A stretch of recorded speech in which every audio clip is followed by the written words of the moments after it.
ராம் ராம். இறை உணர்வாளர்கள் அனைவருக்கும் ஆத்ம பக்தி சேனல் சார்பாக உங்கள் ராமச்சந்திராவின் பணிவான வணக்கங்கள். சூரிய பகவானின் பிறப்பை குறிக்கும் இந்த தினம் சூரிய ஜெயந்தி என்றும் ரதசப்தமி என்றும் கொண்டாடப்படுகிறது. இந்த ஆண்டு ரதசப்தமி 25/1/2026 ஞாயிற்றுக்கிழமையும் 26/1/2026 திங்கட்கிழமை பீஷ்மாஷ்டமியும் கொண்டாடப்படுகிறது.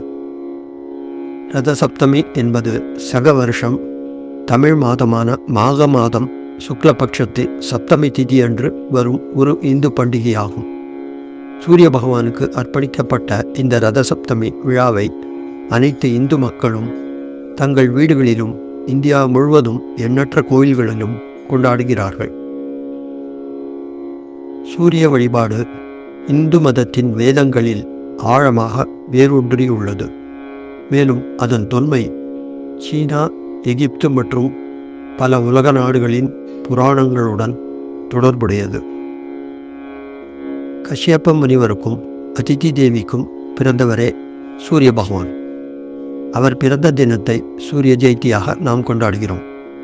சூரிய ஜெயந்தியின் மறுநாள் பீஷ்மாஷ்டமி. இன்றைய நாளில்தான் பீஷ்மர் தனது இறுதி மூச்சை விட்டதாக நம்பப்படுகிறது. சூரிய பகவான் தன் வடதிசை பயணத்தை தொடங்கும் நாளே ரதசப்தமி ஆகும். இந்த வடதிசை பயணத்தின் போது பகல் பொழுது அதிகரிக்கும், இருள் குறையும். இதையே உத்தராயண புண்ணியகாலம் என்று சொல்வார்கள். இதை குறிக்கும் நாள் என்பதால் ரதசப்தமி நாள் புனிதமாக கருதப்படுகிறது. இந்த நாளில் மக்கள் பீஷ்மருக்காக ஏகோதிஷ்ட சிராத்தம் செய்கிறார்கள். அகத்திய முனிவர் சூரிய குலத்தில் தோன்றிய ஸ்ரீ ராமச்சந்திரருக்கு சூரியனின் புகழையும் சக்தியையும் பற்றி கூறி அவரை வணங்கினால் போரில் வெல்லலாம் என்று கூறுகிறார். இவர் கூறியதை வால்மீகி ராமாயணத்தில் நாம் காணலாம்.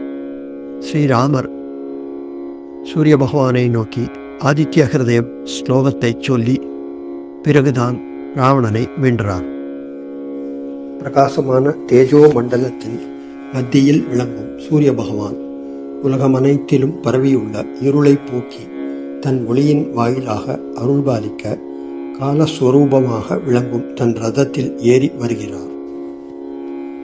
சூரிய பகவானின் பெருமை, அவருடைய ரதத்தின் பெருமை வேதம், விஷ்ணு புராணம், ஸ்ரீமத் பாகவதம் போன்ற கிரந்தங்களில் மிகவும் விஸ்தாரமாக விளக்கப்பட்டிருக்கிறது.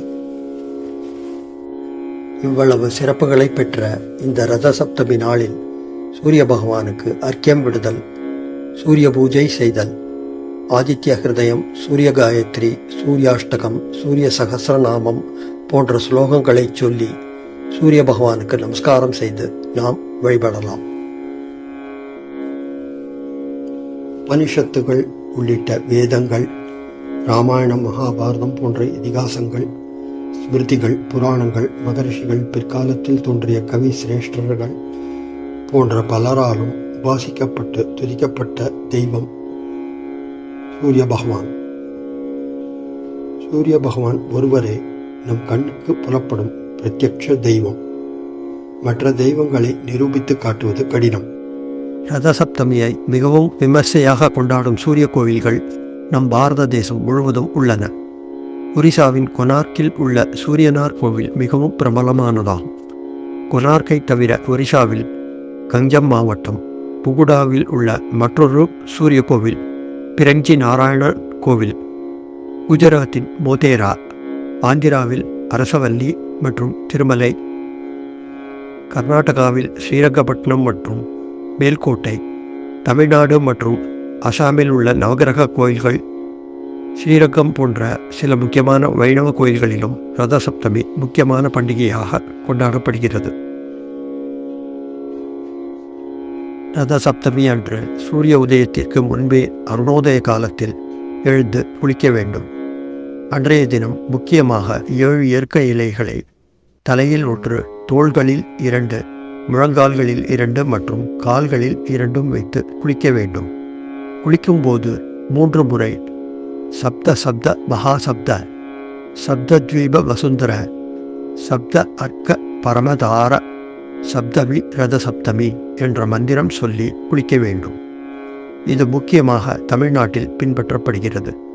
இந்த புனித நாளில் சூரியனாரை வழிபட்டு நம் முன்னோர்களுக்கான தர்ப்பணத்தையும் செய்தால் இப்பிறவியில் செய்த பாவங்கள் நீங்கி சுபிட்சம் ஏற்படும் என்று புராணங்களில் கூறப்பட்டுள்ளது.